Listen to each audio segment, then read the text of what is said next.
اللہ رب العزت فرماتے ہیں میں مالک یوم الدین، میں یوم جزا کا مالک ہوں.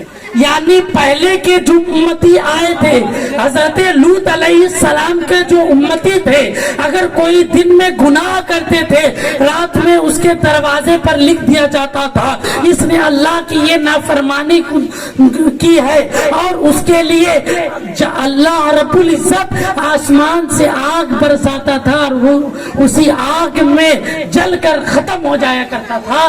لیکن یہ امت محمدیہ اور میرے آقا محمد رسول اللہ، کعبہ کے بدو تجا، طیبہ کے سمسو دعا، دافعی جملہ بلا، شافعی روز جزا، محمد روحی فدا صلی اللہ تعالی وسلم کے بے کس پناہ میں میرے آقا کا بے شک بے پناہ احسان ہے کہ ہم پر وہ عذاب نہیں ہے، بلکہ ہمیں اللہ نے یہ پروانہ دے دیا تم دنیا میں جو بھی کچھ کرو میں آخرت میں تمہارا حساب لوں گا، میں آخرت میں تمہارا حساب لوں گا. حضرت مولا کائنات سے پوچھا اس شخص نے کہ اے علی آپ یہ بتائیے میں جو دنیا میں اپنی بیوی کو چھوڑ کر کے آیا تھا، اپنی جو اہلیہ کو، اپنی شریک حیات کو چھوڑ کر کے آیا تھا، وہ اس وقت کیسی ہے؟ مولا کائنات فرماتے کہ تم اپنی بیوی کی خبر جاننا چاہتے ہو، تمہاری بیوی نے تیرے انتقال کے بعد دوسرا نکاح کر لیا. بولے اے علی یہ بتائیے میری آل و اولاد کا کیا ہوا؟ بولے وہ جس دن تو دنیا چھوڑ کر کے آیا تھا کچھ دن تک وہ تیرے غم میں شریک ہوئے، روئے، گریہ زاری کیے، تیرے اوپر فاتحہ پڑھے اور تجھے بھول گئے. مولا علی سے پوچھا گیا اے علی یہ بتائیے میرے دولت اور جو میں نے مال و زر کو جمع کیا تھا اس کا کیا ہوا؟ بولے تیرے انتقال کے بعد تیرے بچوں نے آپس میں بانٹ لیا اور تجھے بھول گیا. بولے اے علی میرے دوستوں کا کیا ہوا؟ تو مولا کائنات فرماتے ہیں جو دوست تیرے لیے یہ کہا کرتے تھے کہ یار تو اگر ایک منٹ کے لیے نہیں ملتا میرا من نہیں لگتا، تو نہیں آتا، تیرے بغیر اگر ہم چائے پیتے، تیرے بغیر اگر ہم کھانا کھاتے، تیرے بغیر ہم بیٹھتے، تیرے بغیر کہیں جاتے من نہیں لگتا. وہ دوست کا آج حال یہ ہے کہ تو جیسے ہی انتقال کر گیا اس نے نئے دوست بنا لیے. کیا کیے؟ نئے دوست بنا لیے. کیا ہوا؟ ختم کہانی. جس چیز کو وہ اپنا سمجھتا تھا ختم ہو گیا ہے. امام سیوطی فرماتے ہیں اللہ کے نبی کی ایک حدیث ہے، اللہ کے نبی فرماتے ہیں انسان کے 3 بھائی ہے، جو ایک بھائی کہتا ہے تو جب دنیا میں جب تک رہے گا میں تیرا ساتھ دوں گا. ایک بھائی کہتا ہے جب تو دنیا سے انتقال کر جائے گا میں تیرے قبر میں ساتھ دوں گا. ایک بھائی کہتا ہے میں تیرے انتقال کے بعد جب تجھے لوگ دفن نہ کر چلے جائیں گے میں تیرے ساتھ تیرے اعمال کے مطابق تو اگر جنت میں جائے گا میں تجھے جنت میں بھی ملوں گا، ساتھ تیرے ساتھ جاؤں گا.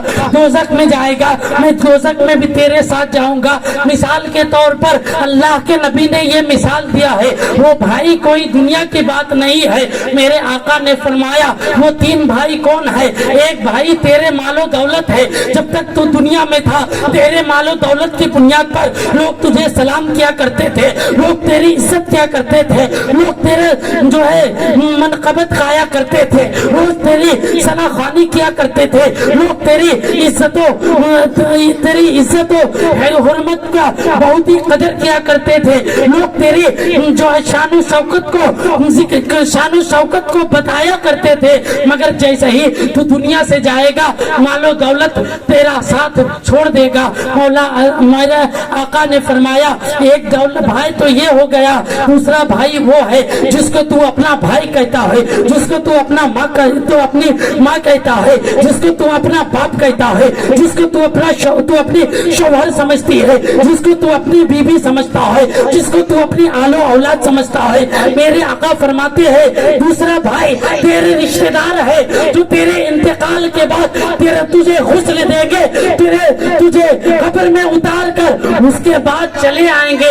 مولا نے فرمایا، میرے آقا دو جہاں نے فرمایا یہ تو دو بھائی ہو گئے، تیسرے بھائی کون ہے؟ میرے آقا نے فرمایا وہ تیسرے بھائی کی مثال وہ ہے جو تو دنیا میں رہ کر نیک کام کیا کرتا تھا، جو دنیا میں رہ کر برے کام کیا کرتا تھا، تو جو دنیا میں رہ کر اپنی دولت کے مطابق کسی غریب پر ظلم کیا کرتا تھا، تو دنیا میں رہ کر اگر تجھے دولت ملی ہے کسی غریب کی مدد کیا کرتا تھا، تو دنیا میں رہ کر کسی غریب بچی کی امداد کیا کرتا تھا، تو دنیا میں رہ کر کسی غریب کی پریشانی کو اپنے دولت کے ذریعے سے دور کیا کرتا تھا۔ یہ تیسرا بھائی وہ ہے، اگر تو نے نیکی کیا تو یہی نیکی تیرے قبر میں بھی ساتھ جائے گی اور حشر میں تیرے ساتھ جہنم میں بھی جائے گی، اور اگر تو نے نیک اعمال کیا ہے تو تیرے ساتھ وہ قبر میں بھی رہے گی اور جنت میں بھی جائے گی۔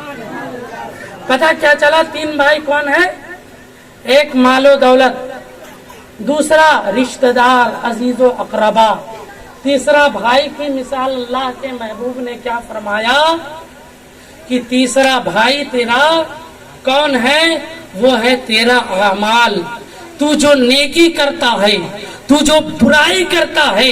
آئیے دیکھتے ہیں ہم آج خود کو اپنے آپ کو، اگر مجھے کوئی پریشانی آ جائے ہم اپنے آپ کو سب سے زیادہ پریشان سمجھتے ہیں، ہم اپنے آپ کو سب سے زیادہ گریو جاری کرنے والا سمجھتے ہیں، ہم اپنے آپ کو سب سے زیادہ صبر کرنے والا سمجھتا ہے۔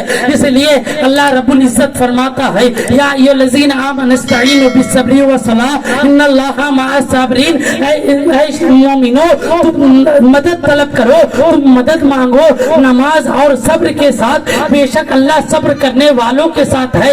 آج ہم اپنے آپ کو صبر والا سمجھتے ہیں، آج اگر ہمارے اندر کوئی پریشانی آ جائے ہم سمجھتے ہیں سب سے زیادہ صبر والے ہم ہی ہیں۔ آج اگر میرے گھر سے اگر میری ماں چلی جائے، اگر ہم کچھ دیر رو کر پھر صبر کر لے تو ہم اپنے آپ کو صبر والا سمجھتے ہیں۔ آج اگر میرا باپ چلا جائے ہم اپنے آپ کو صبر والا سمجھتے ہیں۔ آج اگر میرے رشتہ دار چلا جائے ہم اپنے آپ کو صبر والا سمجھتے ہیں، لیکن صبر کی کیا چیز ہے؟ آج اپنے آپ کو ہم سمجھتے ہیں کہ ہم صبر والے ہیں۔ یقین جانے مسلمانوں، اللہ رب العزت نے ہمیں آنکھ کی نعمت سے نوازا ہے، ہمیں طاقت کی نعمت سے نوازا ہے، ہمیں جوانی کی نعمت سے نوازا ہے، ہمیں دولت کی نعمت سے نوازا ہے، ہمیں شہرت کی نعمت سے نوازا ہے، مگر اللہ رب العزت قرآن مجید میں ارشاد فرماتا ہے کہ بے شک ہم نے تجھے جو نعمتیں دی ہے میں بروز قیامت یہ بھی پوچھوں گا، میں نے تجھے طاقت دی تھی اس طاقت سے تو نے کیا کیا ہے؟ تو نے کسی غریب کی مدد کی تھی کیا؟ تو نے نماز میں اپنی طاقت کو صرف کیا تھا کیا؟ تو نے میرے ذکر و اذکار میں اپنی طاقت کو صرف کیا تھا یا تو نے ظلم میں اپنے طاقت کو صرف کیا ہے؟ میں نے تجھے دولت دیا ہے، کیا تو نے دولت سے صرف عیاشی کی ہے یا تو نے دولت سے میری راہ میں خرچ کیا ہے؟ کیا تو نے میری دولت دی ہوئی دولت سے کسی غریب کی مدد کیا ہے؟ میں نے تجھے آنکھ سے نعمت دی ہے، کیا تو نے میری عبادت کے لیے، میرے کلام اللہ کے لیے، میرے ذکر و اذکار کے لیے، میرے نبی کے فرمان اور علم کے لیے تو نے اپنی زندگی کو گزارا، اپنی آنکھ کی روشنی کو صرف کیا یا پھر گندے مناظر کو تو نے دیکھ کر اپنی زندگی کو گزارا ہے؟ گندی چیزوں کو اپنے ذہن میں پھنسا کر تو نے اپنی زندگی کو گزارا ہے؟ یاد رکھیں مسلمانوں، آج ہم سمجھتے ہیں ہم علم والے زیادہ ہو گئے، ہم سب سے بڑے بادشاہ ہو گئے، آج سمجھ گئے ہم اپنے آپ کو سمجھ لیتے ہیں ہم مفتی صاحب ہو گئے، ہم سے کوئی سوال نہیں ہوگا، ہم قاری صاحب ہو گئے، ہم سے کوئی سوال نہیں ہوگا، ہم چلا چلا کر تقریر کرنے والے ہو گئے، ہم سے کوئی سوال نہیں ہوگا، ہم دولت والے ہو گئے، ہم سے کوئی سوال نہیں ہوگا۔ لیکن یاد رکھیں مسلمانوں، اللہ رب العزت قرآن مجید میں ارشاد فرماتا ہے